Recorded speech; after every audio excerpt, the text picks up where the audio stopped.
Jadi saya dapat inbox yang isi pesannya meminta donasi untuk biaya dia pengesahan. Nah, menurut dulur-dulur, pengesahan ini adalah suatu kewajiban atau tidak harus dipaksakan. Terkumpul saja dulu uangnya, mau berapa tahun dia, tapi tidak menyusahkan orang, atau harus diburu-burukan. Boleh komen di bawah. Assalamualaikum warahmatullahi wabarakatuh. Salam persaudaraan. Oke lor, jadi di kesempatan kali ini ada pembahasan yang cukup menarik ya. Yang dimana di sini saya dapat inbox, dapat DM yang isi pesannya seperti ini. Assalamualaikum mas, barangkali mas bisa donasi untuk saya biar saya bisa pengesahan mas. Saya bingung untuk pengesahan bagaimana. Tes putih juga bingung mau gimana. Uang saya hanya cukup untuk beli ayam. Tolong mas. Assalamualaikum warahmatullahi wabarakatuh. Wah, berarti adik ini masih siswa hijau ya. Karena dia untuk naik putih aja masih bingung. Dan setelah saya buka, saya takutnya ini akun fake ya. Akun penipuan. Karena banyak juga yang mengatasnamakan siswa, mengatasnamakan warga. Mas ini pinjam uang ya. Terus nanti sudah dipinjamkan menghilang ya, karena akunnya nggak jelas. Jangan semata-mata karena di SH Trate terus juga mengatasnamakan ya. Nggak semua orang itu dia punya uang, tapi ya uang itu pasti ada untuk keluarganya, ada untuk kebutuhan lain.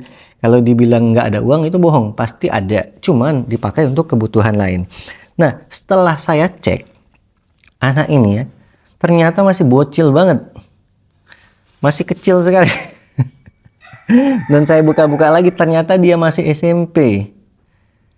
Dan menurut saya, secara kedewasaan, secara umur, anak ini belum layak untuk disahkan ya.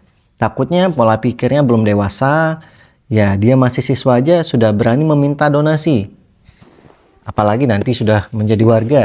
Takutnya masalah keuangan seperti ini sudah berani juga ya. Secara umur anak ini belum layak. Secara kedewasaan menurut saya juga kurang layak. Ya. Terus yang ingin saya bahas di sini adalah apakah menjadi warga itu diharuskan disegera mungkin? Ya. Apakah ya menunggu saja? Kalau dari saya pribadi, pengesahan itu nggak boleh banyak menyusahkan orang lain. Kalau belum mampu secara keuangan, materi, fisik, teknik, ya jangan buru-buru untuk disahkan. Kalau belum ada uang, jangan buru-buru untuk disahkan.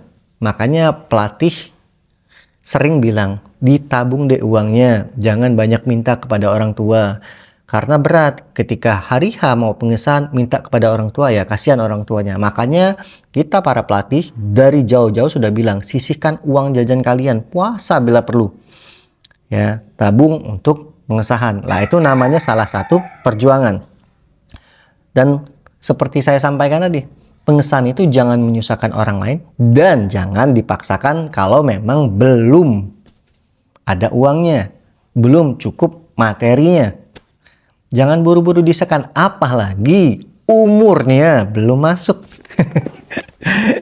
Ya, kalau memang belum mampu keuangan, ya udah, mau 5 tahun, 7 tahun, 10 tahun, ditabung aja dulu. Ya itu adalah suatu kesabaran dan prosesnya kamu. Saya aja jadi siswa 5 tahun. Adik-adik saya ada yang sampai 7 tahun ya. Nggak harus dipaksakan untuk segera mungkin jadi warga. Apalagi dia masih kecil. Takutnya, nah dengan seperti ini nanti, mohon maaf ya, yang banyak rusuh-rusuh itu dari mereka yang disahkan dari kecil ini, yang gampang terprovokasi. Saya punya sedikit cerita nih. Dulu waktu saya baru membuka ranting baru ya, ranting baru di tempat saya. Saya ngelatih siswa-siswa saya.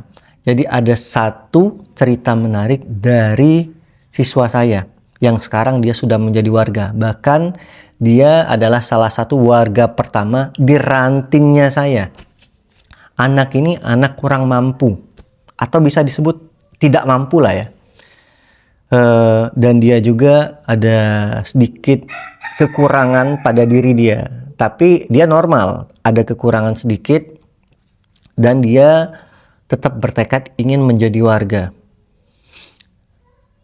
Mohon maaf juga, dia dari keluarga kurang mampu, ibunya ibu tukang cuci, bapaknya sudah lama tidak ketemu dia, tidak menafkahi dia, jauh lah pokoknya dari luar kota sana, sudah tidak pernah ketemu 10 tahunan, jadi memang dia bergantung sama ibunya di situ ya. Dan bahkan kendaraan pun untuk latihan dia tidak ada. Yang saya salut dari anak ini adalah dia ketika latihan, ada kumpul, selalu jalan kaki, tidak pernah menyusahkan teman-temannya. Misalkan, tolong dong jemput saya di sini. Enggak, dia selalu jalan kaki. Bahkan kalau ada teman yang mengantar, dia ikut. Tapi dia tidak pernah meminta.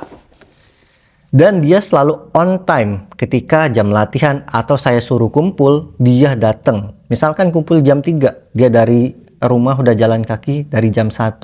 Di sini saya salut dan terketuk, wah anak ini luar biasa sih ya. Dan dia tetap ingin menjadi warga walaupun dia dari keluarga yang kurang mampu. Dia mencari uang bekerja. Dia sekolah. Anak ini sekolah. Dia membantu orang bangunan. Terus sempat pernah ditipu ya karena dia mohon maaf ada kayak kekurangan sedikit ya. Tapi dia jujur, orangnya baik, di situ kelebihan dia. Nah, kadang kelebihan dia dimanfaatkan oleh orang lain. Pernah dia bekerja nggak dibayar? Saya sedih juga. Terus dia pernah ikut membantu di bengkel, dapat uang sedikit-sedikit, dikumpulin uang itu untuk pengesahan. Ya, nah memang di sini prosesnya dia luar biasa yang saya lihat di sini ya. Anak ini tanggung jawab, terus juga orangnya ikhlas juga, dan mendekatin pengesahan. Ya uangnya udah mulai terkumpul, cuman kurang sedikit. Uangnya kurang sedikit sekali. Dia tidak pernah meminta uang atau meminjam kepada pelatih. Dia hanya cerita kepada rekan-rekan siswanya tadi kalau dia kurang segini. Dia bingung cari kemana-mana tapi dia tetap berusaha mencari uang. Dan teman-teman siswa tadi ceritalah sama kita pelatih-pelatih, ini kurang mas gimana nih. Oke lah, para warga kita bantu adik ini, kita bantu kekurangan dia, terus dia merasa nggak enak nih, tapi mau nggak mau diambilnya untuk menutupin kekurangan tadi. Setelah beberapa minggu, uang tadi langsung dikembalikan kepada pelatih karena dia tidak mau menyusahkan pelatih, tidak mau punya hutang di sana. Dia tetap mencari, dia bekerja. Nah, yang saya salut dari anak ini seperti inilah ya. Dia memang benar-benar tidak mau menyusahkan pelatihnya. Dia menjadi warga dengan usaha dia sendiri. Walaupun dia dari keluarga kurang mampu, sedikit punya kekurangan, tapi dia tetap bisa menjadi warga. Tidak meminta uang dari orang tuanya. Nah, ini yang saya maksud tadi. Ketika ingin menjadi warga, jangan menyusahkan orang lain. Ya, dia tanggung jawab, dia jalan kaki latihan. Dan sampai sekarang pun pernah ada kumpul ya, dia sudah jadi warga. Dia beli sepeda. Ada kumpul di rumah ketua cabang dan itu jauh banget. Jadi ada warga lain bilang, "Mas, itu warganya Mas Denny kan? Dia naik sepeda loh. Tadi saya lihat." Iya, gue bilang. Anak itu memang benar-benar tanggung jawab. Dia datang walaupun jaraknya jauh, dia naik sepeda. Bahkan dulunya latihannya jalan kaki dengan jarak yang lumayan. Nah, menurut kalian dari cerita ini, dari pembahasan ini, untuk menjadi warga itu, apakah diharuskan segera mungkin? Apakah ya harus memang benar-benar tidak menyusahkan orang lain? Dan memang dikumpulkan aja lu, mau seberapa lama dia, ditunggu aja menjadi warga. Menurut kalian bagaimana? Silahkan komentar di bawah. Oke, salam persaudaraan. Assalamualaikum warahmatullahi wabarakatuh.